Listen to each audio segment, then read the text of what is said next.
Well, I'm looking forward to a morning of active listening here at the Unconference, which is being organised to look at a really important interface here in Wales between the work of public service boards and the responsibilities that come our way through the Wellbeing of Future Generations Act. Now, there's been a lot of very practical stuff going on recently as public service boards work on their wellbeing assessments.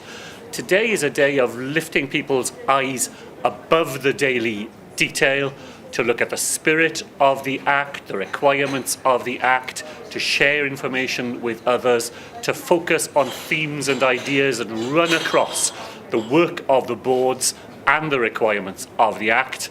I'm very privileged to be able to come here and just listen in on these conversations. Politicians get asked to speak far more often than we have things to say. So today for me is a real opportunity just to be here, to listen in on conversations and to go away feeling both better informed and, I hope, inspired by the work that's going on across Wales.